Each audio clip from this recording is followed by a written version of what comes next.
Hello दोस्तों, कैसे हैं आप सभी। आप सभी का हार्दिक स्वागत है। आज हम पढ़ेंगे नंबर सिस्टम या संख्या पद्धति। मैथ्स का ये पहला टॉपिक है।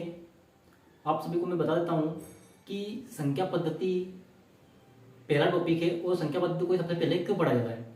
क्योंकि जो संख्या पद्धति है, हम उसे ऐसा मान सकते हैं कि जो ट्रेन होती है, ट्रेन का जिस प्रकार काम इंजन करता है, उसी प्रकार पूरे मैथ्स या अर्थमेटिक का जो काम करता है वो कौन करता है, वो नंबर सिस्टम चैप्टर करता है। तो सबसे पहले हम नंबर सिस्टम पढ़ते हैं। और नंबर सिस्टम में या तो हम मैथ्स का उसको आधार बोल सकते हैं, उसमें जोड़ घटाव गुणा भाग या जो संख्याएं होती हैं, संख्याओं से संख्या पद्धति स्टार्ट होता है। तो आज हम पढ़ेंगे संख्या पद्धति। और संख्या पद्धति में सबसे पहले पढ़ते हैं कि संख्याएं क्या होती है।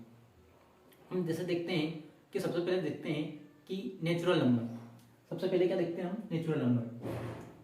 सबसे पहले देखेंगे हम नेचुरल नंबर।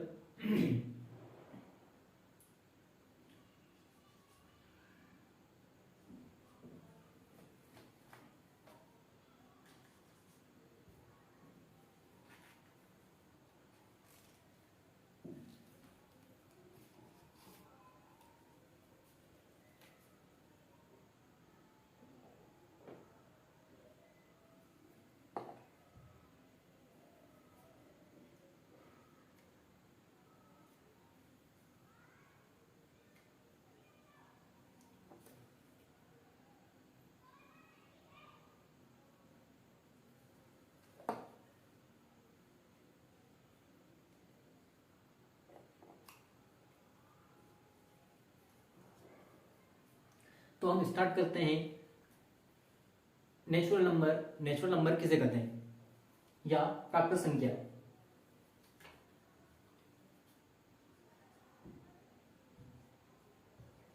सबसे पहले हम क्या पढ़ेंगे, प्राकृत संख्या। प्राकृत संख्याएं क्या होती है, तो हम देखते हैं या तो इन्हें प्राकृत संख्या बोलते हैं या इनको बोलते हैं नेचुरल नंबर। तो प्राकृत संख्या क्या होती है, मैं बताता हूं आपको कि प्राकृत संख्या जो होती हैं कि ऐसी संख्याएं कि जो एक से प्रारंभ होती हैं, ऐसी संख्याएं जो एक से प्रारंभ होती हैं और अनंत तक जाती हैं। जैसे ऐसी संख्याएं जो एक से प्रारंभ होती हैं और अनंत तक जाती हैं, उन्हें बोलते हैं प्राकृत संख्याएं। जैसे 1, 2, 3, 4, 5, 6 डैश डैश डैश अनंत तक। तो ऐसी संख्याएं जो एक से प्रारंभ होती हैं और अनंत तक जाती हैं, उन्हें प्राकृत संख्याएं कहते हैं या नेचुरल नंबर कहते हैं। अब क्वेश्चन ऐसा आता है कि सबसे छोटी प्राकृत संख्याएं क्या होती है। सबसे छोटी प्राकृत संख्या क्या होती है, तो हम देखते हैं कि प्राकृत संख्या कहां से प्रारंभ होती है। प्राकृत संख्या प्रारंभ 1 से होती है। तो सबसे छोटी प्राकृत संख्या कौन सी होगी, सबसे छोटी प्राकृत संख्या होगी 1। तो प्राकृत संख्याएं 1 से प्रारंभ होकर अनंत तक जाती हैं, उन्हें प्राकृत संख्याएं कहते हैं। और सबसे छोटी प्राकृत संख्या जो होगी वो 1 होगी। इसके बाद में हम देखते हैं हम पूर्ण संख्याएं।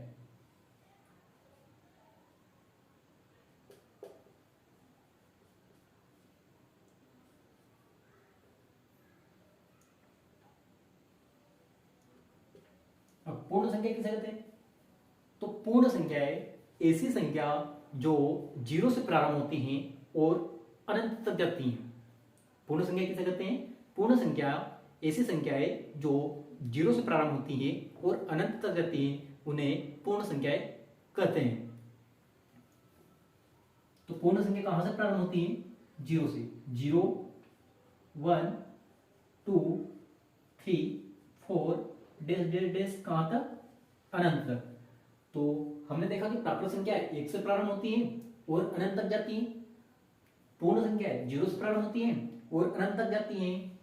तो यहां पर पूछा जाता है कि सबसे छोटी पूर्ण संख्या क्या होती है। उसमें ऑप्शन देते हैं कि 0, 1, 2, 3 या 4।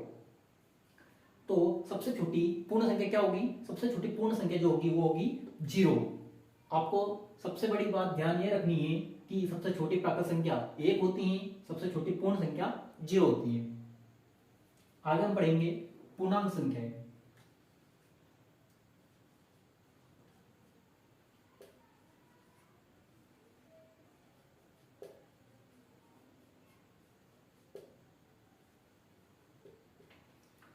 अब पूर्णांक संख्या क्या होती है?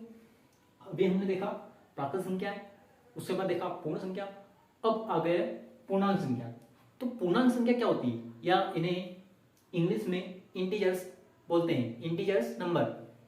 या फिर हम देखते हैं कि पूर्णांक संख्या, पूर्णांक संख्या क्या होती है। अब हमने देखा था कि पूर्ण संख्या है ऐसी संख्या होती है जो 0 से प्रारंभ होती है और अनंत तक जाती है।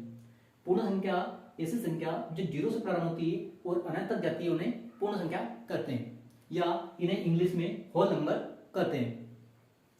तो पूर्णांक संख्या, अब पूर्ण संख्या जैसा ही नाम क्या है, पूर्णांक संख्या। पूर्ण संख्या से मिलता जुलता नाम है पूर्णांक संख्या। अब इसमें देखना है हमको कि पूर्णांक संख्या होती क्या है। पूर्णांक संख्या जो होती है वो ऐसी संख्या होती है जिसमें पॉजिटिव नंबर्स और नेगेटिव नंबर्स और जीरो, आप ध्यान से सुनिएगा कि ऐसी संख्या है जिसमें पॉजिटिव और नेगेटिव नंबर्स के साथ में जीरो अगर शामिल होता है तो उन्हें पूर्णांक संख्याएं कहते हैं। पूर्णांक संख्या किसे कहते हैं? ऐसी संख्या जिसमें पॉजिटिव संख्याएं और नेगेटिव संख्याएं शामिल हो और साथ में जीरो भी शामिल हो, तो ऐसी संख्या को पूर्णांक संख्याएं कहते हैं। अब हम देखते हैं कि पूर्णांक संख्याएं किस प्रकार से लिखी जाती है। जैसे यदि हम इसको सिस्टमेटिक अगर समझे तो पूर्णांक संख्याएं जैसे नंबर लाइन्स पर हमने देखा होगा,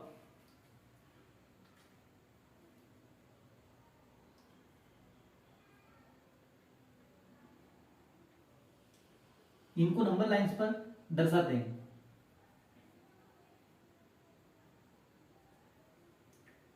ये क्या है? ये जीरो है, ठीक है। तो जब जीरो के हम राइट हैंड पर देखेंगे तो वो संख्या क्या रहेगी? वो पॉजिटिव संख्या रहेगी। जैसे 1 2 3 4। जस्ट जीरो के लेफ्ट साइड पर कौन सी संख्या रहेगी? वो संख्या रहेगी नेगेटिव संख्या है। कभी कभी क्या होता है कि नेगेटिव जो संख्या होती वो इधर से प्रारंभ कर देते हैं, लेकिन नेगेटिव संख्या जो होती है वो हमेशा जीरो के पास से ही प्रारंभ होगी, और यहां पर क्या आएगा? -1 आएगा, इसके बाद -2 आएगा, इसके बाद -3 आएगा, इसके बाद -4 आएगा। तो इस प्रकार से जो संख्या होती है वो क्या होती है? वो पूर्णांक संख्या होती है। तो हमने देखा कि पूर्णांक संख्या ऐसी संख्या है जिसमें जीरो के साथ में पॉजिटिव नंबर्स और नेगेटिव नंबर्स अगर शामिल हो तो उन संख्या को पूर्णांक संख्या कहते हैं। मैं आशा करता हूं कि आपको प्राकृत संख्याएं, पूर्ण संख्याएं और पूर्णांक संख्याएं समझ में आ गया होगा।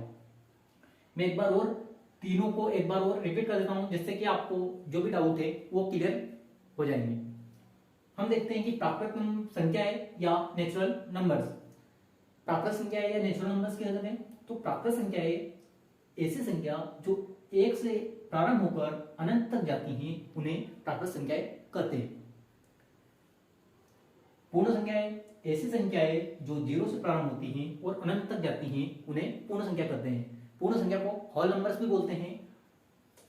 पूर्णांक संख्याएं ऐसी संख्या जिसमें पॉजिटिव नंबर और नेगेटिव नंबर, जिसमें धनात्मक संख्याएं और ऋणात्मक संख्याएं शामिल हो और साथ में जीरो भी शामिल हो, तो ऐसी संख्याओं को पूर्णांक संख्याएं कहते हैं। ये आप सभी को समझ में आ गया होगा। अब इसके आगे हम देखते हैं, इसके आगे देखते हैं हम कि भाज्य संख्याएं। इसके आगे क्या देखेंगे? भाज्य संख्याएं। तो आपको पूर्णांक संख्याएं समझ में आ गया होगा, जिसमें क्या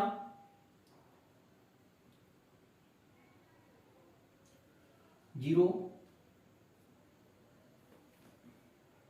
1 2 3 4, इधर -1 -2 -3 और -4। तो ये पूर्णांक संख्याएं हो गई। इसके बाद हम देखते हैं कौन सी संख्या है? भाज्य संख्या है। इसके बाद में कौन सी संख्या है? भाज्य संख्या है।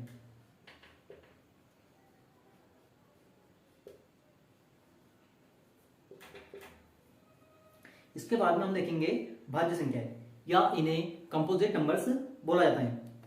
भाज्य संख्याएं देखेंगे तो भाज्य संख्या को इंग्लिश में क्या बोलते हैं? Composite numbers. अब भाज्य संख्याएं क्या होती है? भाज्य संख्याएं क्या होती है हम देखेंगे कि ऐसी संख्या जो स्वयं और एक को छोड़कर किसी अन्य संख्या से भी विभाजित हो जाती है। मैं ये वाली परिभाषा इसलिए बोल रहा हूं कि आपको अभाज्य संख्या याद करने में अच्छा रहेगा। तो भाज्य संख्या कैसे कहते हैं? कि ऐसी संख्या जिसमें एक और स्वयं संख्या को छोड़कर किसी अन्य संख्या से विभाजित हो जाती है, वो संख्या भाज्य संख्या कहलाती है। और इसमें सबसे महत्वपूर्ण बात यह है कि सबसे छोटी भाज्य संख्या कौन सी होती है। तो हम देखते हैं कि सबसे छोटी भाज्य संख्या 4 होती है। सबसे छोटी भाज्य संख्या जो होती है वो क्या होती है? 4 होती है।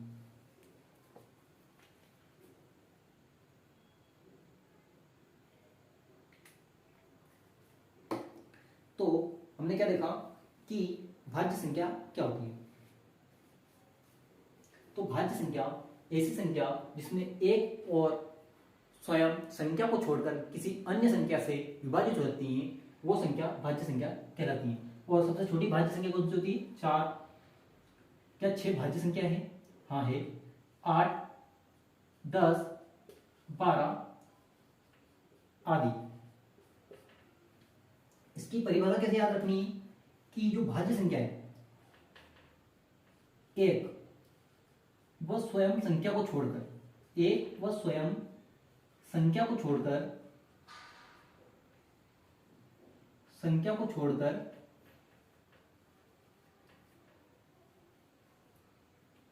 किसी अन्य संख्या से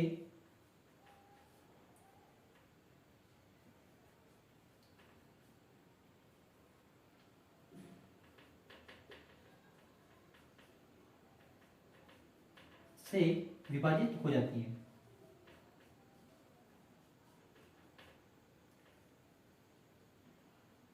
या इसे कंपोजिट नंबर भी बोलते हैं। और सबसे महत्वपूर्ण बात यह है कि क्वेश्चन ऐसे आता है कि सबसे छोटी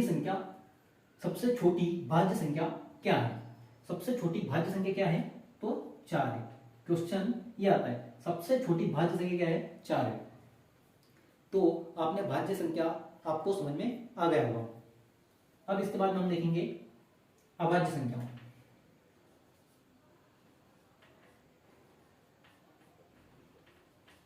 अभाज्य संख्या को आपको याद करने की जरूरत नहीं है। अगर आपको भाज्य संख्या याद है तो ऑटोमेटिक आप अभाज्य संख्या आपको आ जाएगी।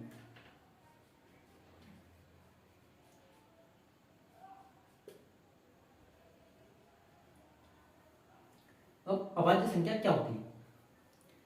अभाज्य संख्या क्या होती है? तो ऐसी संख्या जो एक व स्वयं संख्या को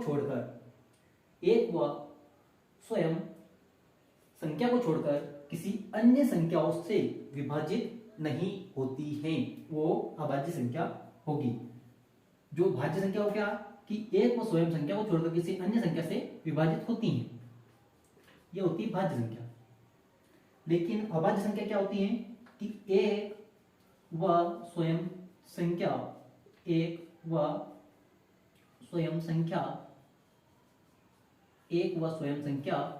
को छोड़कर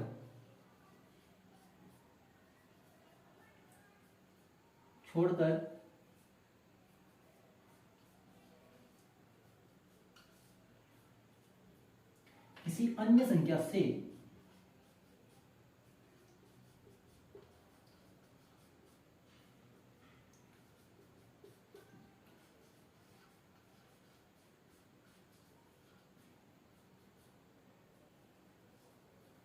विभाजित नहीं होती,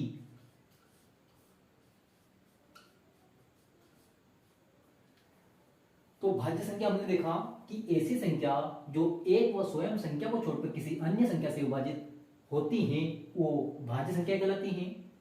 अभाज्य संख्या ऐसी संख्या है जो एक व स्वयं संख्या को छोड़कर किसी अन्य संख्या से विभाजित नहीं होती है। अब इसमें हम देखेंगे कि जो अभाज्य संख्या है होती क्या है। मैं इन सबको रब कर देता हूं और इसके बाद में हम देखते हैं अभाज्य संख्या।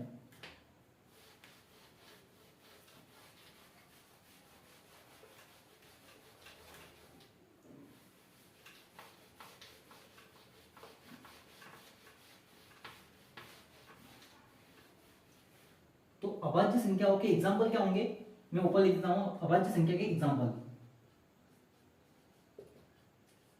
क्वेश्चन सबसे महत्वपूर्ण क्वेश्चन यहीं से आता है कि सबसे छोटी अभाज्य संख्या क्या होती है। सबसे छोटी अभाज्य संख्या क्या होती है, तो हम देखते हैं कि सबसे छोटी अभाज्य संख्या क्या होती है। सबसे छोटी अभाज्य संख्या होती है 2। सबसे छोटी अभाज्य संख्या क्या होती है 2।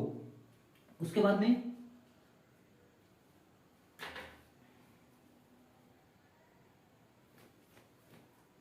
उसके बाद में 3, 5, 7। उसके बाद में क्या 9 अभाज्य संख्या है? नहीं है। क्यों? क्योंकि एक व स्वयं संख्या को छोड़कर किसी अन्य संख्या से विभाजित नहीं होती, वो संख्या अभाज्य संख्या होती है। तो 9 एक व स्वयं संख्या को छोड़कर किसी अन्य से विभाजित नहीं होती, हो जाती है। किससे होती है? 3 से।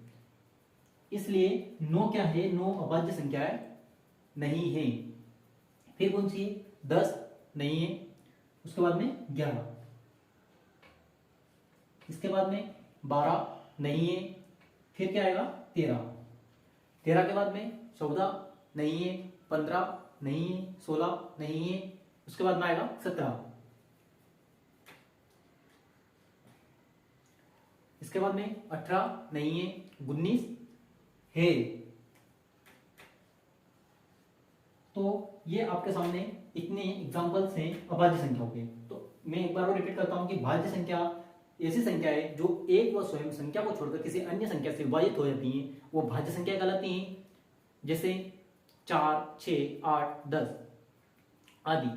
तो अभाज्य संख्या होती है कि ऐसी संख्या है जो एक व स्वयं संख्या को छोड़कर किसी अन्य संख्या से विभाजित नहीं होती है, वो अभाज्य संख्या होती है। और सबसे छोटी अभाज्य संख्या 2 होती है। और 2, 3, 5, 7, 11, 13, 17, 19 आदि संख्याएं अभाज्य संख्याएं होती है। मैं आशा करता हूं कि आप सभी को भाज्य संख्याएं और अभाज्य संख्याएं समझ में आ गया होगा।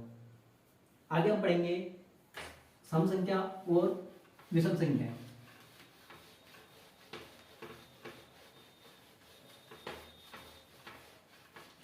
सम संख्याओं को इंग्लिश में इवन नंबर्स बोलते हैं और विषम संख्याओं को इंग्लिश में ऑड नंबर बोलते हैं। तो हम सबसे पहले क्या लिखेंगे?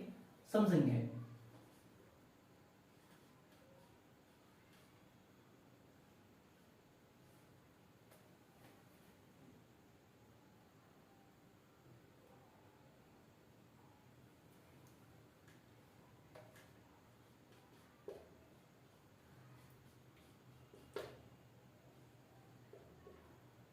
हम क्या देखेंगे? सम संख्या। अब सम संख्या क्या होती है? तो ऐसी संख्या है सम संख्या। सम संख्या क्या होती है कि ऐसी संख्या है जिसमें 2 से पूर्ण भाग चला जाए। सम संख्या है या इवन नंबर्स क्या होते हैं कि ऐसी संख्या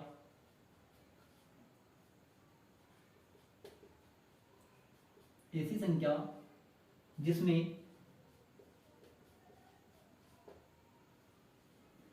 2 का पूर्ण रूप से भाग चला जाए।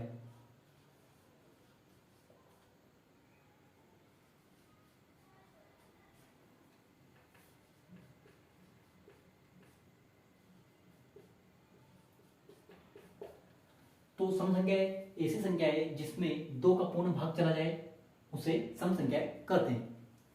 जैसे इसके एग्जांपल क्या क्या हो जाएंगे? इसके एग्जांपल होंगे 2, 4, 6, 8 आदि। इसके बाद में विषम संख्या है।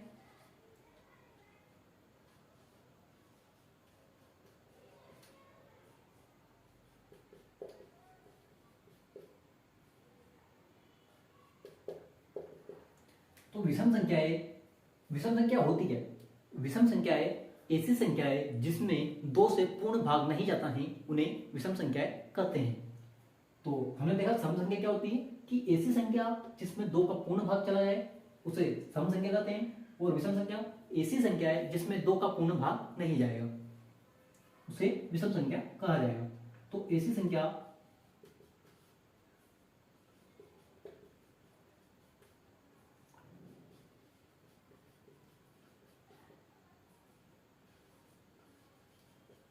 दो का पूर्ण भाग नहीं जाएगा।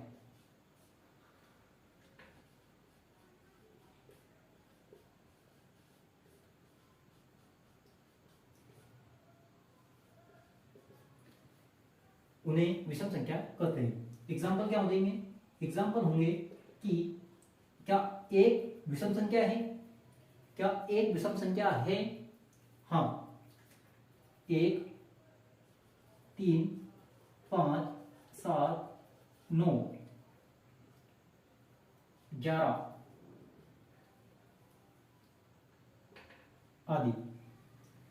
तो हमने वहां पर देखा था कि अभाज्य संख्या क्या होती है? अभाज्य संख्या ऐसी संख्या जिसमें एक और स्वयं संख्या को छोड़कर किसी अन्य संख्या से भाग नहीं जाता है, उन्हें अभाज्य संख्या कहते हैं। और यहाँ पर विषम संख्या है, तो विषम संख्या ऐसी संख्या होती है जिसमें दो का पूर्ण भाग नहीं जाता है।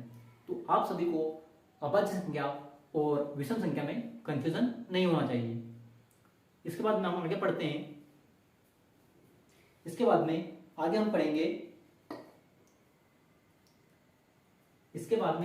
पढ़ेंगे द्विक अभाज्य संख्याएं। शायद आपने ये संख्या पहली बार पढ़ेंगे आप, या हो सकता है कि आपने पहले कभी पढ़ा भी हो।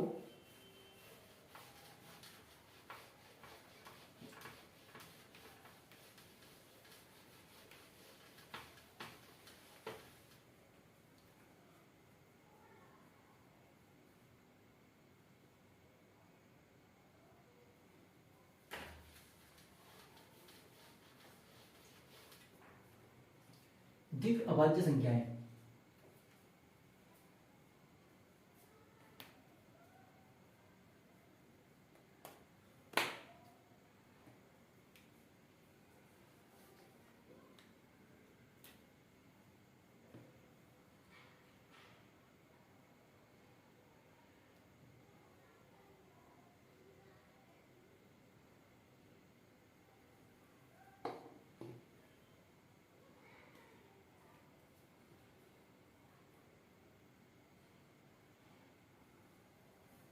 कौन सी संख्या है?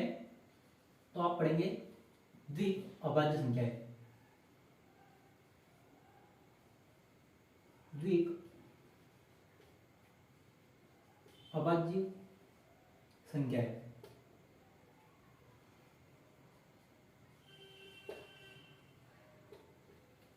आप देखेंगे द्विक अभाज्य संख्या क्या होती है।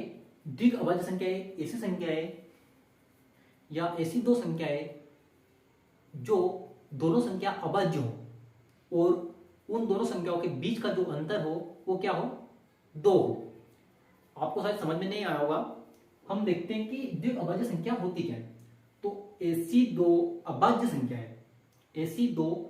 संख्याएं जिनके दोनों के बीच का अंतर 2 हो, उन्हें द्विक अभाज्य संख्याएं कहा जाता है। शायद आपको नाम से समझ में आ गया होगा। तो ऐसी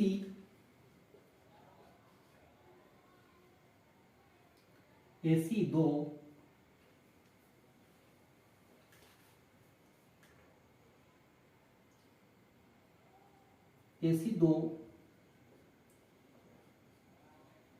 अभाज्य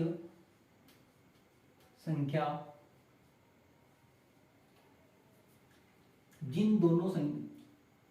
ऐसी दो अभाज्य संख्या जिनके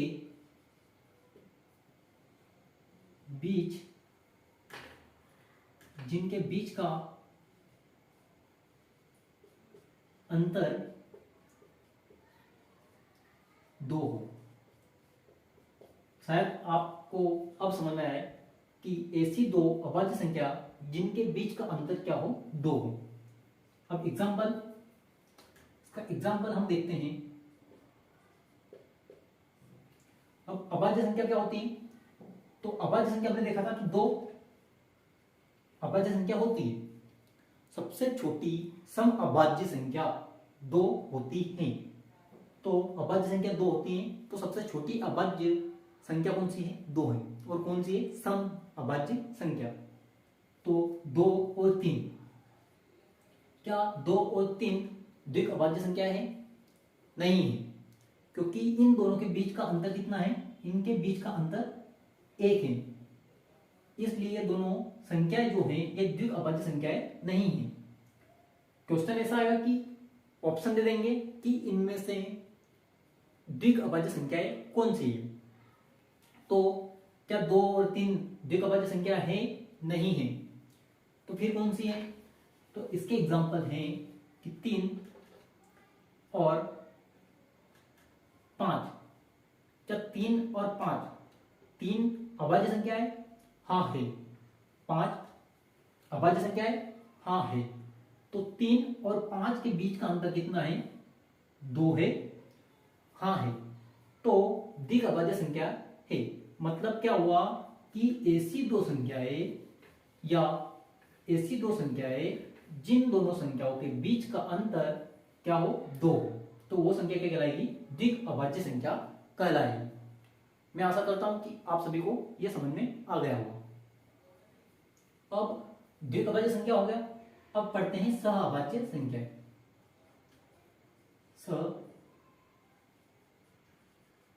सहअभाज्य संख्या।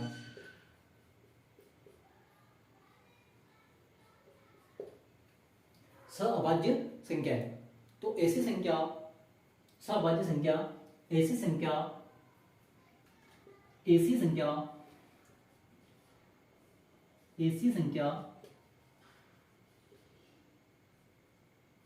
जिनका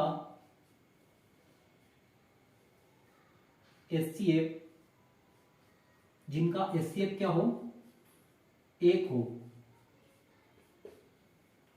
सहअभाज्य संख्या क्या होती है? ऐसी संख्या जिनका एचसीएफ या महत्तम समापवर्तक 1 हो। महत्तम समापवर्तक 1 हो, वो सहअभाज्य संख्या कहलाती है।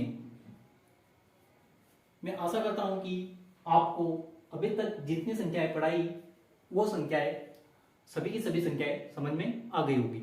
आगे हम पढ़ते हैं।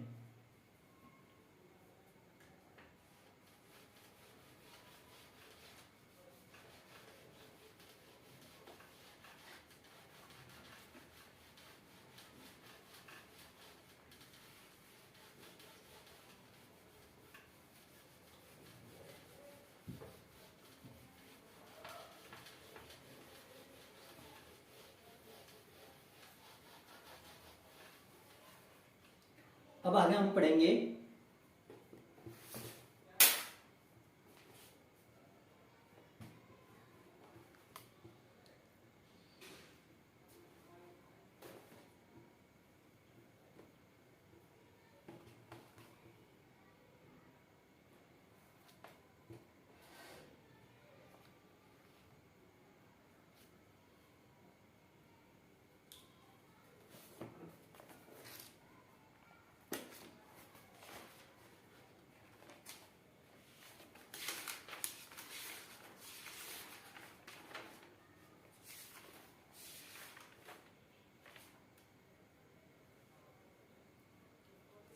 अब आगे हम संख्या जो पढ़ेंगे वो है कि संख्याओं के योगफल निकालने वाले सूत्र या संख्याओं के योगफल किस प्रकार से निकाला जाता है। योगफल निकालने हेतु कुछ विशेष सूत्र होते हैं, वो हम देखेंगे।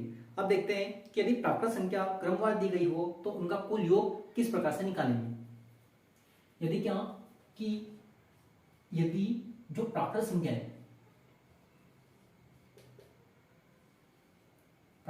है, यदि क्रमवार दी गई है,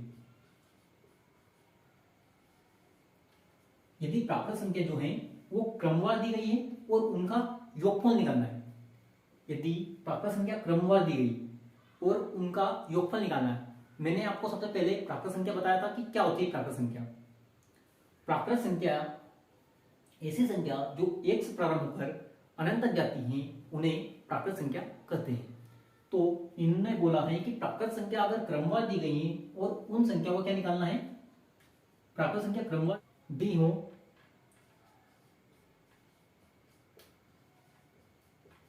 और योग निकालना हो।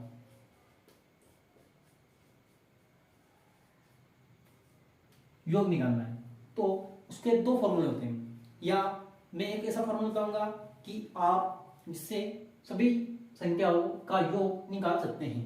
संख्या अगर क्रमवार दी गई है और उनका योग निकालना है तो किस प्रकार से हम निकालेंगे। हम सबसे पहले देखते हैं कि प्राकृत संख्या क्या होती है। ये हमने सबसे पहले पढ़ लिया कि प्राकृत संख्या ऐसी संख्या है जो एक से स्टार्ट होती है और अनंत तक पर या अनंत तक खत्म होती है, उन्हें प्राकृत संख्या कहते हैं। तो यहाँ पर बोला कि प्राकृत संख्या क्रमवार, क्रमवार का मतलब एक के बाद एक दी है और उनका योग निकालना है। जैसे संख्या हम मान लेते हैं कि एक से स्टार्ट है, 2, 3 कहां तक है, 10 तक की संख्याओं का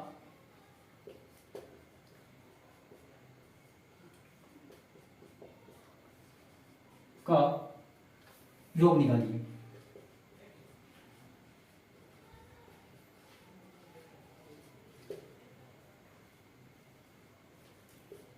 इसको अलग अलग टाइप से अलग अलग फॉर्मूले होते हैं, निकाल सकते हैं। जैसे हम एक फॉर्मूला क्या होता है कि प्राकृत संख्या का योग, प्राकृत संख्याओं का या क्रमवार प्राकृत संख्याओं का योग निकालने का फॉर्मूला होता है n इंटू n प्लस 1/2। एक फॉर्मूला ये भी होता है। हम इससे भी ये क्वेश्चन कर सकते हैं। जैसे हम देखते हैं इससे करके, तो 10 n बराबर यहां पर मानते हैं लास्ट वाली संख्या, जहां तक की संख्या दी गई। तक का मतलब तक की मतलब 10 तक, मतलब 10 से आगे नहीं बढ़ना है।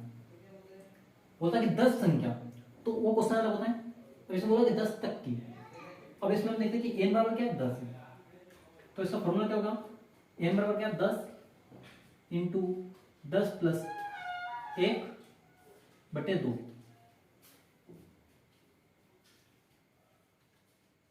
अब ये क्या होगा कि 10 इंटू 11/2।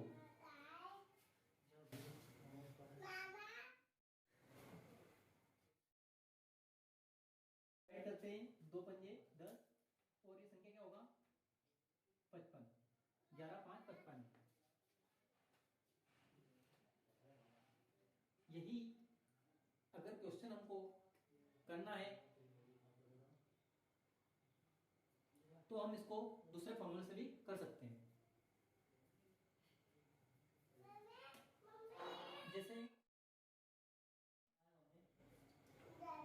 कि सबसे पहले क्या निकालेंगे, एक तो ये फॉर्मूला है,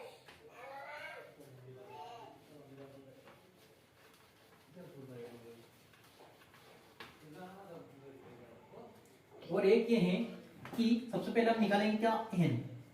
अब n कैसे निकालेंगे, पहले निकालेंगे n कैसे, अंतिम संख्या, अंतिम संख्या माइनस प्रारंभिक संख्या अपॉन सार्वंतर। इसका फॉर्मूला क्या है कि अंतिम संख्या माइनस प्रारंभिक संख्या अपॉन सार्वंतर, या इसको डी भी बोल सकते हैं, प्लस 1।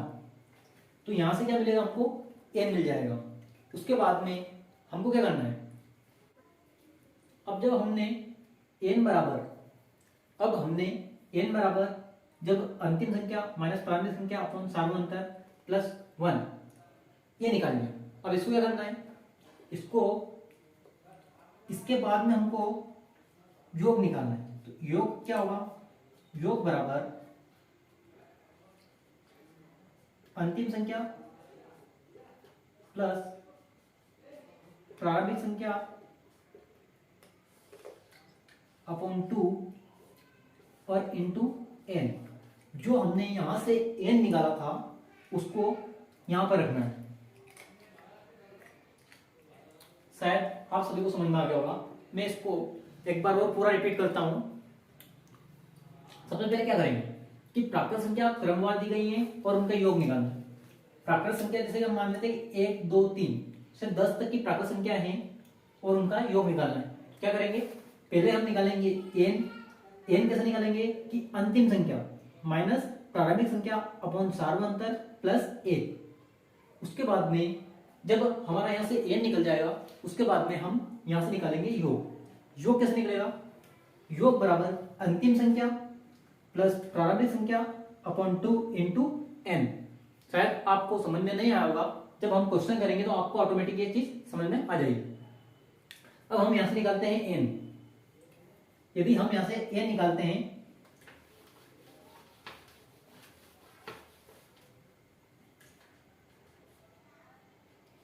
यहां से n निकालते हैं। अब यहां पर देखते हैं हम क्वेश्चन में अंतिम संख्या क्या है। अंतिम संख्या क्या है 10 है, माइनस प्रारंभिक संख्या क्या है माइनस 1 है।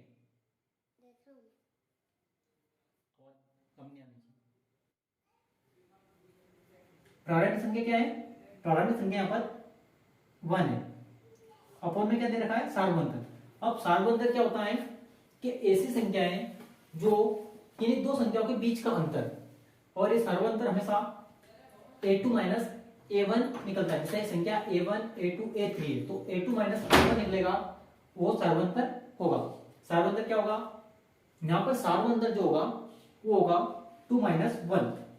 सार्वंतर जो है वो हमेशा a2 माइनस a1 बाद वाली संख्या में से प्रारंभिक संख्या जब घटाते हैं तो सार्वंतर निकलता है, और वो हमेशा इक्वल होता है। किसी भी संख्या में से जो क्रमवार में दी गई है उनमें से जब हम घटाते हैं बाद वाली संख्या में से पहली वाली संख्या तो सार्वंतर निकलता है। सार्वंतर क्या होगा, यहां पर होगा a2 माइनस a1 मतलब 2 माइनस 1 बराबर 1। तो सार्वंतर कितना आया 1 आया, प्लस कितना आया प्लस 1। अब इसको अगर हम सोल्व करते हैं, इसको यहीं पे सोल्व करते हैं तो यहां पर n बराबर क्या होगा 10 माइनस कितना हो गया 1 मतलब बच गया 9। 1 मतलब कुछ भी नहीं, मतलब अपॉन में 1 है और प्लस में क्या बच गया 1 बराबर क्या हो गया n बराबर आ गया टोटल 10। यहां से n कितना आया, n बराबर आ गया 10। आपको n तक समझ में आ गया। उसके बाद में हम निकालते हैं योग।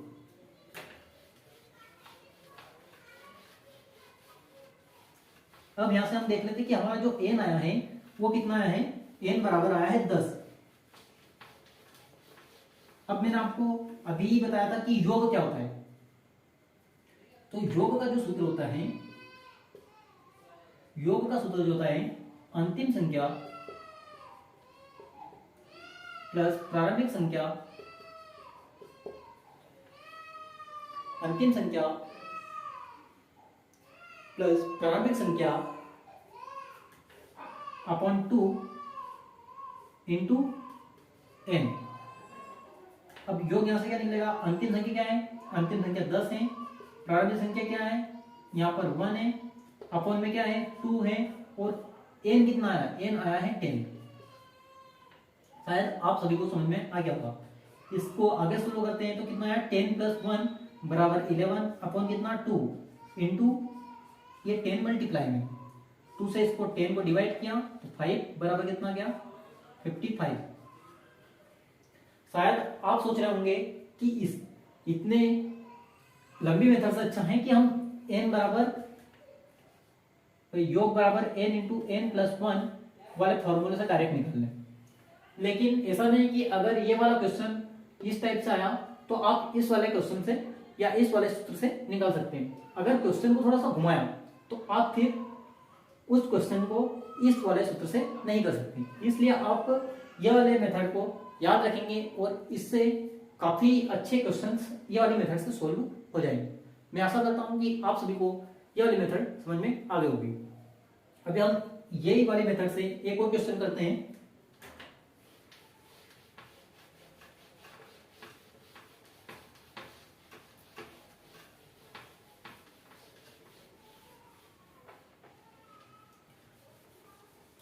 अब जैसे बोल दिया कि 1 से लेकर 15 तक की संख्याओं का योग निकालिए। 1 से लेकर 15 तक की संख्याओं का योग निकालिए, प्राकृत संख्या का योग निकालना है। तो आप डायरेक्ट ये वाले फॉर्मूले से निकाल सकते हैं, n into n plus one upon two, direct योग निकल जाएगा। अब इससे हम निकालते हैं जो हमने सबसे पहले देखा कि n बराबर क्या होगा। n बराबर होगा अंतिम संख्या माइनस प्रारंभिक संख्या अपॉन सार्वंतर, या उसको डी भी बोल सकते हैं, कॉमन डिफरेंस प्लस 1। तो यहां से n निकाल लेते हैं हम पहले। तो n बराबर क्या होगा, अंतिम संख्या क्या है 15 माइनस प्रारंभिक संख्या 1 अपॉन सार्वंतर 1 प्लस 1 इक्वल क्या होगा 15 माइनस 1 बराबर कितना 14, और 1 ऐसा ही मतलब कुछ भी नहीं, और प्लस 1। तो यहां से n की वैल्यू कितनी हो गई, यहां से n की वैल्यू हो गई 15। अब इसके आगे योग का फॉर्मूला,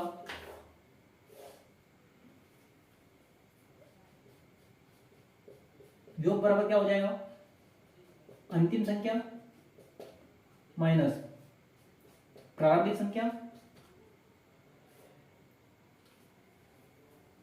मैं पहले इसको रख कर देता हूं। अब इसके बाद में हम योग निकालते हैं। तो n बराबर कितना आया है 15।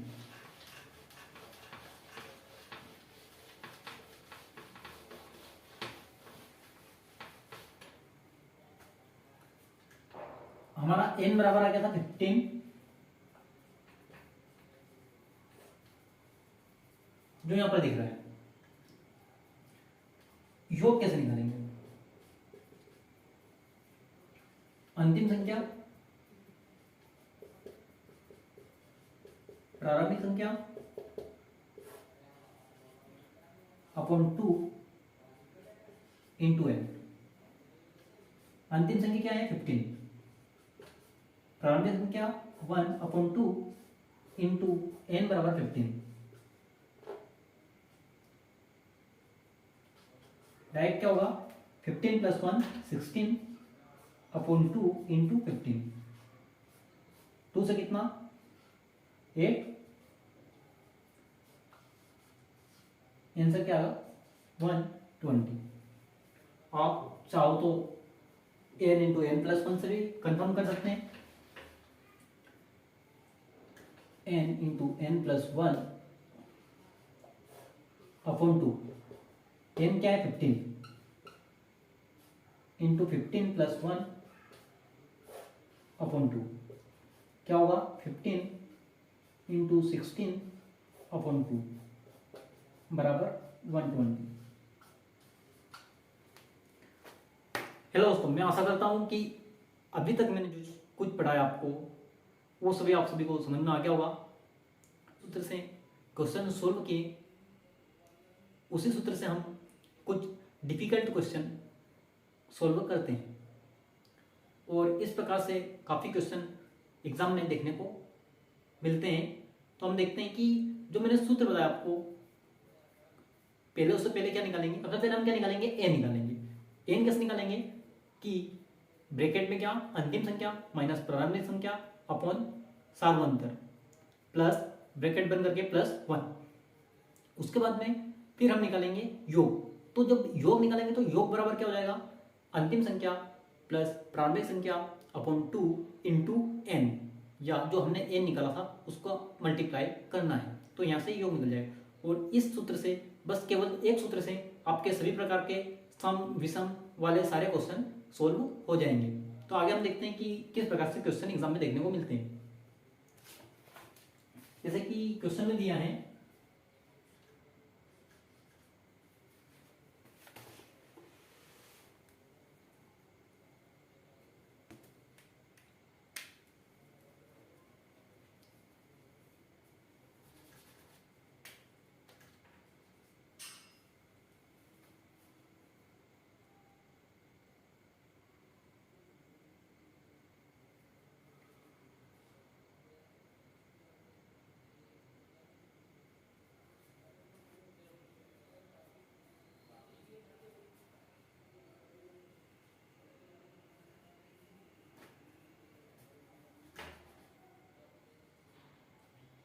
क्वेश्चन में दिया है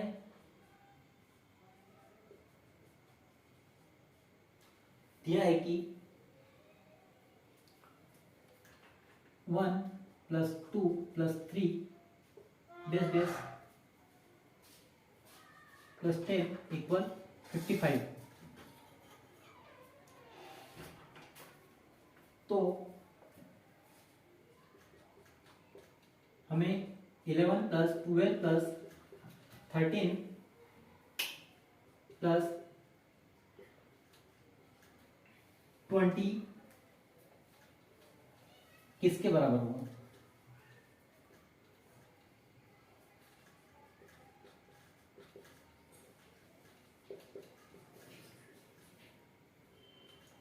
क्वेश्चन में दिया है कि 1 + 2 + 3 + डैश डैश 10 बराबर 55 है। तो 11 + 12 + 13 + डैश डैश 20 किसके बराबर होगा, ये हमको निकालना है। अब यहाँ पर हम निकालेंगे कि सबसे पहले निकालेंगे n। अब n क्या होता है? n बराबर होता है अंतिम संख्या माइनस प्रारंभिक संख्या अपॉन d या सार बनकर प्लस 1। यहां से a निकलेगा, उसके बाद में हम निकालेंगे योग। योग क्या होता है? अंतिम संख्या प्लस प्रारंभिक संख्या अपॉन 2 इंटू n। अब हम सबसे पहले निकालते हैं n। तो n कैसे निकलेगा? n यहां से निकालेंगे, n बराबर कितना है, या अंतिम संख्या, अंतिम संख्या कितनी है, इसके आगे अंतिम संख्या है 10 - 1 अपॉन 1 प्लस 1 बराबर, यहां से n जो निकलेगा वो 10 हो जाएगा। अब यही हम निकालते हैं योग। योग अंतिम संख्या 10 + 1 अपॉन 2 इंटू 10 बराबर क्या हो गया, 11 इंटू 10 अपॉन 2 बराबर कितना आया, 55। योग कितना आ गया, 55। अब इसी फॉर्मूले से हम इसको निकाल सकते हैं। अब वो कैसे निकलेगा? अब हमने इसको प्रूव कर लिया कि अगर हम ये चीज निकालते हैं तो हमारी वैल्यू 55 आ रही है। यदि हम 20 से मतलब 11 से 20 तक देखना है कि ये किसके बराबर होगा, इन दोनों फॉर्मूले से ये सोल्व होगा।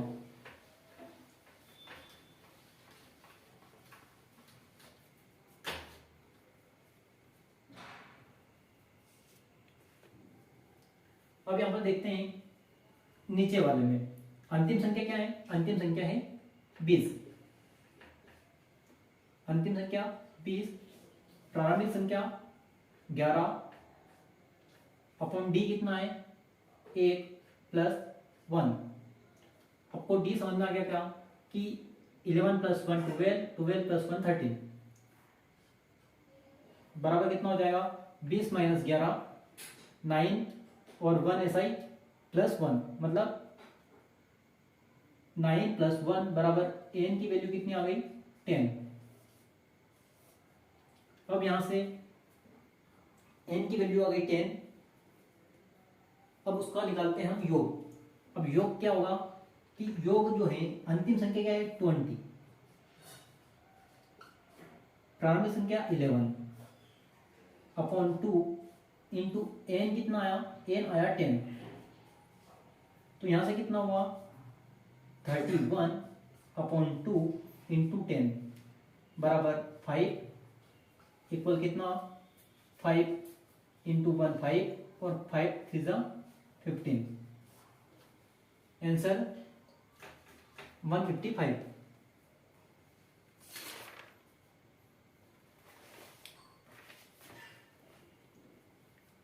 इस प्रकार से आपको सॉल्व करना है।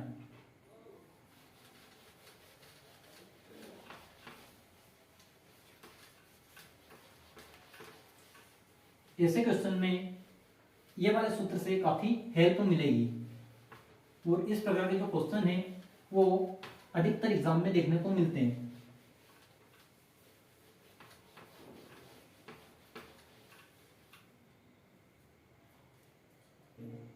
तो मैं आशा करता हूं कि आप सभी को जितने भी टॉपिक हमने पढ़े अभी वो सभी समझ में आ गया होगा। आप यदि गणित पढ़ना चाहते हैं और यदि आपको गणित मेरा पढ़ाया हुआ समझ में आता है तो आप चैनल को सब्सक्राइब करें, लाइक करें, कमेंट करें और सभी दोस्तों के पास शेयर करें। जय हिंद दोस्तों, थैंक यू।